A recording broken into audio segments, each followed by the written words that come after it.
အခုနေ့ကဒီတောင်ကြီးမြို့ကိုရောက်နေပါတယ်သူကပေါ့နော်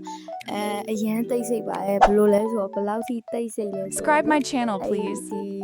နေရက်ကိုနေရက်တယောက်တည်းဘာတမ်းမထွက်ပဲနေလို့ရှိရင်ကွာဒီဘာတမ်းဆိုမှဘာတမ်းကိုမကြားရအောင်ပေါ့နော်တို့ငှက်တန်တန်းမကြားလောက်ရဲ့အထီကိုသိစိတ်ပါတယ်အခုပြထားတော့ဒီထင်းရှူးပင်တွေဖြစ်ပါတယ်သူကအေးဘိုက်ဒေတာမှာအများကြီးတွေ့ရအပင်တွေဖြစ်ပါတယ်ပြီးလို့ရှိရင်ပေါ့ဒီမှာတွေ့ရတချို့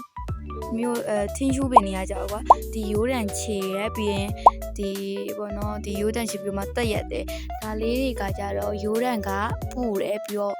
သူကအုံများတဲ့ဒီအပေါ်မှာဆိုအုံလေးလိုမျိုးစုရဲပေါ့နော်သူကထင်းရှူးပင်ရကြတော့သူဒီလိုမျိုးအလုံးခက်ခဲလေးထဲမှာ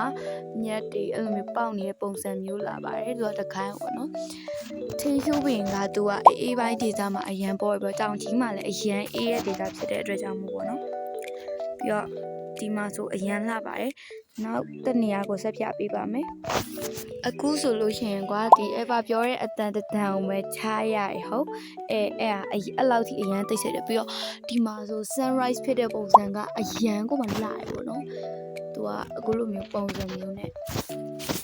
ဟိုဘက်မှာဆိုလို့ရှိရင်ကွာ sorry guys ဟိုဘက်မှာဆိုလို့ရှိရင်ကွာဒီမှာသိရမလားတွေ့ကြရတဲ့အတိုင်းပဲအဲ့လိုမျိုးထင်းရှူးပင်နေနဲ့အုံမှပြောပါတောင်တိတ်ဆိုတာကိုလည်းရှိရပေါ့နော်ချက်ပြလေးတောင်ဒီတောင်ကြီးမြို့မရောက်ဘူးကြတဲ့သူတွေတစ်ချက်ကြည့်ကြပါဟိုမှာဆိုဟေးလေ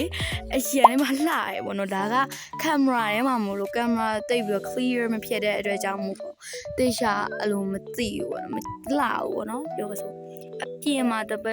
ကယ် organic ကိုကြည့်ကြည့်လိုက်အရန်ကိုမှလှတယ်ဒီဘက်ကတော့တောင်နေတိတ်မမီရဘူးပေါ့နော်ဟိုဘက်မှာဆိုလို့ရှိရင်ကွာဒီတောင်နေဆိုမှတောင်နေချစ်ချင်းရှားကိုမမီရပေါ့နော်အဲ့လောက်ထိကို You can learn Dot 1, Vocabulary Point 2, Speaking, 3, Listing, 4, Grammar in this channel. Subscribe this channel, please. It free for Learn English. Bye bye. See you in the next VD.